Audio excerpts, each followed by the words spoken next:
The following day, Aurora's words were still running rife through my mind even as I dealt with the necessary business of incorrect funds at one of our many brothels. We worked it all: guns, drugs, money, pussy, whatever depraved thing men and women wanted and could pay for, we supplied. We had politicians, government officials, and police officers on our payroll, and all were told to turn a blind eye. Where there was power, we had a hand in it.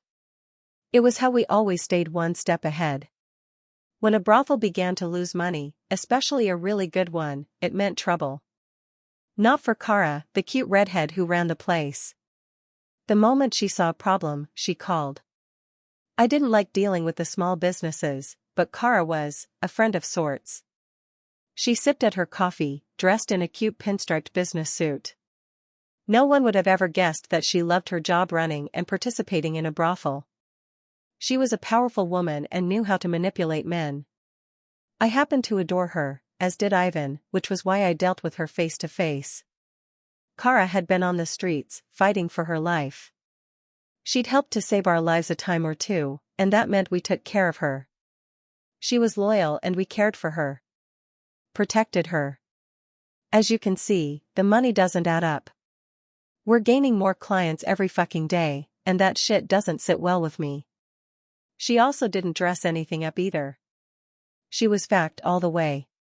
Are you sure you just can't count? I asked. Cheeky bastard. You think I didn't go over the figures 100 times before calling you? She asked. I get how busy you all are, and I run a tight ship. I took the file she offered me and started to look through the facts and figures. Just from the quick glance, it appeared they were losing close to 10 grand a night. Not good. The brothel Kara ran was more exclusive. Rich men who wanted to live out every dirty little fantasy could have their fun. The women were always beautiful, always ready to fuck. Kara said she didn't deal with crack whores, or women who were desperate. She worked with women who wanted to get paid to fuck. Who actually enjoyed their work. When she ran the idea by Ivan many years ago, I thought she was going to fail. There was no way women would be lining up to want to fuck for money. I'd been wrong. Her club, aptly called Kara's, had proven to be a success.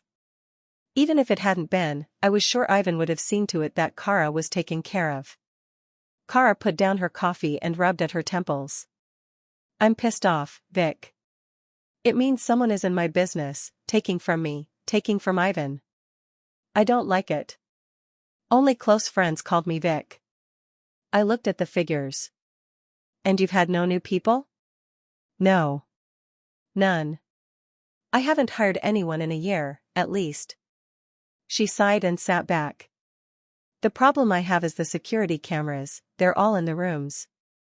I don't have them in our private business. You know that. So whoever it is, they're either taking it from the private rooms or up front. You ever thought the girls are giving it away for free? She shook her head. I have to protect them. You know that. I've got guards there. Payment is always secured before any business takes place. You know my rules. I did.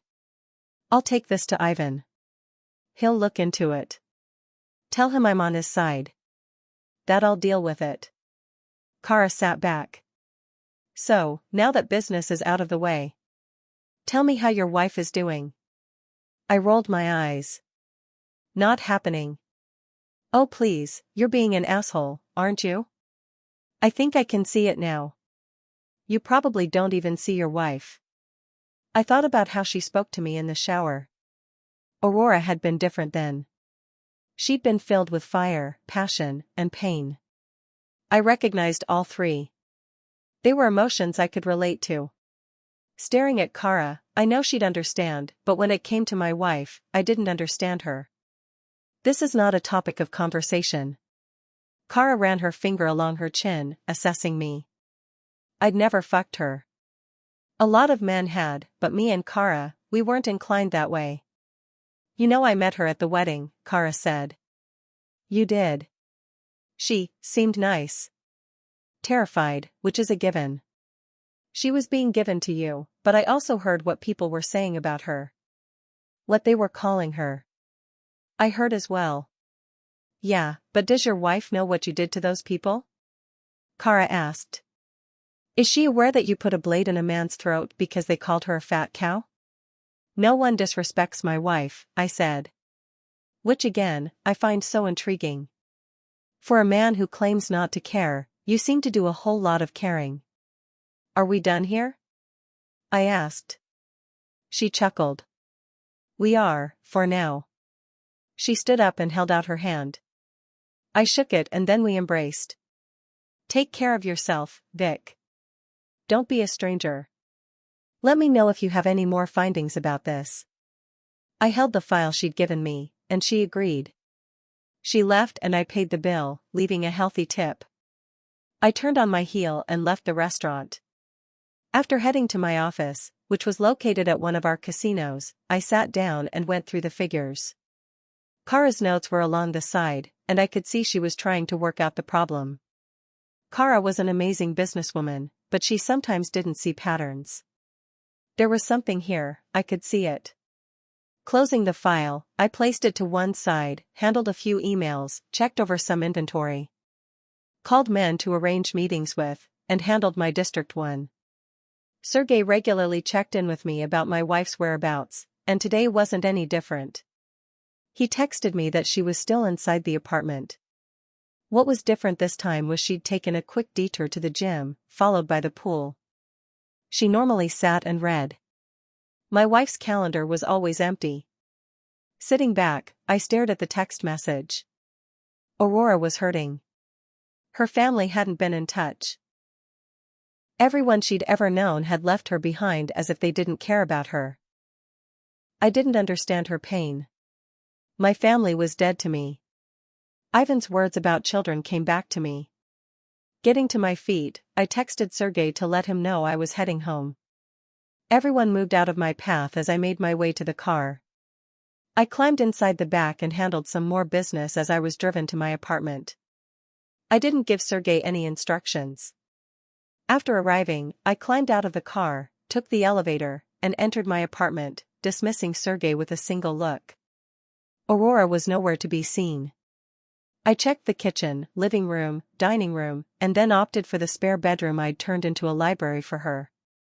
She sat in a chair, reading a book.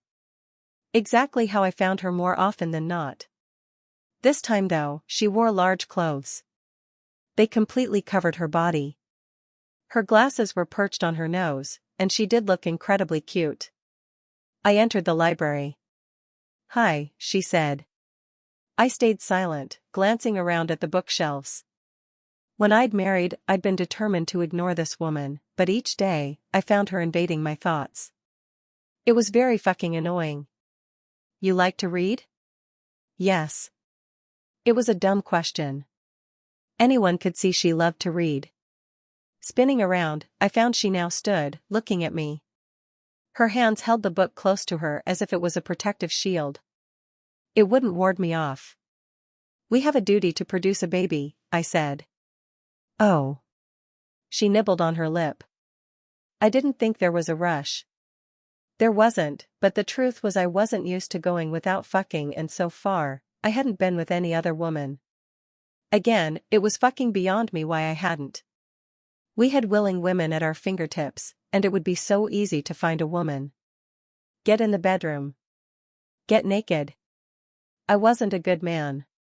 I didn't know how to have a wife, or to be nice to a woman. She was the enemy. Aurora left the library. I didn't trust her. For all I knew, she could be running off and telling her dad all of our secrets. The moment I had the thought, I quickly squashed it. There was no way it would happen. All her actions were monitored. There was no way she'd be able to do it without us noticing. No one had called her. Her family had cut her off. So much for a blessed treaty. Entering the bedroom, I found her lying on her back, naked, staring up at the ceiling. It was true what Kara said. Some men on our wedding day and night offered me their condolences. I'd made sure the men knew to keep their opinions to themselves as they'd been unwanted. When I looked at Aurora, I didn't see a woman lacking. She wasn't a stunning beauty, but she was beautiful. I liked her curves. My strength and my appetite had me drawn to fuller women like Aurora. I enjoyed sex and wanted it often. I'd gone without for so long, only taking care of my needs by my hand. Several women had offered themselves to me, all of which I'd turned down. There was the problem. Aurora had spoiled me. Her virginity had been given to me, and now I never desire any other woman's body except my wife. The only problem was I didn't exactly know how to have a wife. It was a weakness, and there was no way in hell I'd ever fucking tell anyone that. I had no weakness. I was fucking strong. Standing at the edge of the bed, I saw her eyes close, and I couldn't do it. Come here. On your knees. I clicked my fingers, and Aurora did as I asked. I saw the redness in her cheeks, but I didn't care. This section contains content that is not suitable for public disclosure. Please enter the app to view the full text. After 2 hours of intense sex. Lie down, put a pillow beneath your ass, and give it half an hour, I said. My cell phone rang, and without a backward glance, I left the room, feeling like a fucking asshole. Why did it matter? Why did I fucking care? She was my wife, to do with as I pleased, and if I wanted to sleep with her throughout the day, she would submit to me. Then why did it leave a bad taste in my mouth? Please download Novels Ago and search the code in the upper left corner to continue reading.